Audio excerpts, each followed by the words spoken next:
Magandang umaga mga kabay. So meron po akong approved repair dito mga kabay. Ayan, 39128. Ayan. Bali DeWalt po ito mga kabay. Dito 6411 yung modelo. Ayan. So ang papalitan natin mga kabay, switch. Ayan. Buo po yung switch kasama na yung PVC board. Tapos capacitor. Tapos yung element. Ayan. Yan po yung element. Yan po yung ipapalit natin dito sa unit na to. So tara mga kabay, samahan nyo po ako.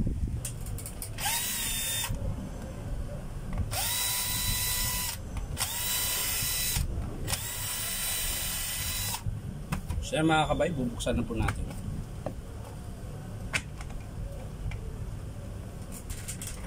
So na po mga kabay. Buksan na po natin. Papalitan natin yung element tsaka switch. So mga kabay, kakalasin na po natin yung element habang nag-aantay tayo sa ating soldering iron na mag-init. Ayan. Tapos papalit natin itong bago mga kabay. Ayan. Ayan na. Ayan. So ayan mga kabay, nakabit ko na yung element. Ayan. Bali sa PVC na lang kulang. Ayan. So ayan mga kabay, nakabit ko na po yung PVC na bago. PVC switch. Ayan. Ito po yung luma mga kabay. So ang lilipat na lang natin yung motor. Lilipat natin dito tsaka yung sa element. Yun yung kakabit natin mga kabay. So yan mga kabay, nakabit ko na po yung switch. Tapos yung element, nakabit ko na rin. Hindi ko na pinakita mga kabay kasi ang tagal eh. Dami kasi yan. 1, 2, 3, 4, 5, 6, 7, 8, 9. Ayan, 10, 11. 12, 13 na wiring kakabit, hihinang matagal eh. So pag nagkabit kayo nito mga kabay, diba kung nasa bahay lang kayo, kung kaya nyo naman ikabit, isa-isahin nyo lang po pagtanggal nyo yung wire. Ayan. Tatandaan nyo po, ayan, tatandaan mo lang naman yung sa motor, yung galing ng PVC papuntang switch, PVC papuntang element. Ayan, isa-isahin nyo lang po pagtanggal. Ayan. Ngayon, para hindi kayo malito din, kung gusto nyo talagang ikabit, halimbawa, element lang nasira, bibili kayo dito sa amin ng element, kayo magkabit. Ito lang naman tatandaan nyo mga kabay. Ayan. Ayan. Yung puti sa switch, yung red tsaka black sa PVC board. Tapos yung dalawa mga kabay, PVC board din. Ayan, yung red tsaka white din to mga kabay. Ayan. Yan lang po yung tatandaan nyo. Ayan. Pwede nyo rin putulin yan mga kabay, dudugtong nyo na lang dito para mas madali kung tinatamad kayong maghinang. Ayan. So yan lang po mga kabay, nakabit ko na po. So ngayon, testing natin ngayon mga kabay kung gagana siya. So yan na mga kabay, kinakabit na po natin. Ayos lang po natin yung wiring mga kabay para hindi siya maipit. Ayan.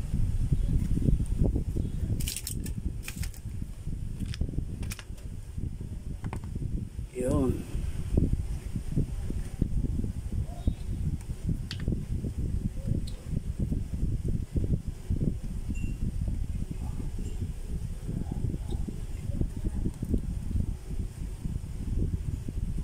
So yan mga kabay, yan po yung itsura nya.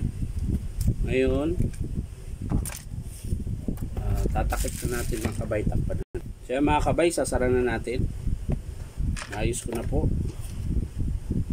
So kailangan na natin isara.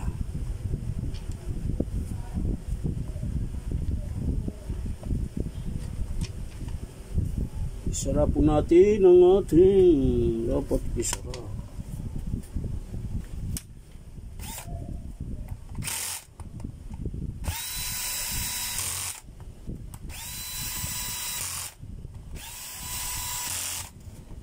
Kulang ng isa. Ay, screw na yun. Bakit nawala? So yan mga kabay, nasara ko na. Yan. So, testing na po natin mga kabay.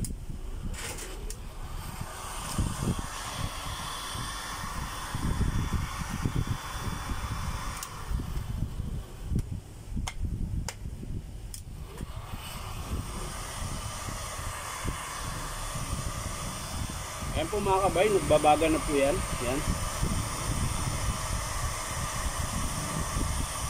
Yan.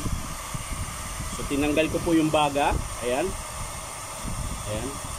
Gumagana lang po siya. Puro blower lang. Pero pag in-adjust mo dito mga kabay, lalagay mo to sa taas. Ayan. Lagay mo sa top. Ayan. Babaga po yan mga kabay.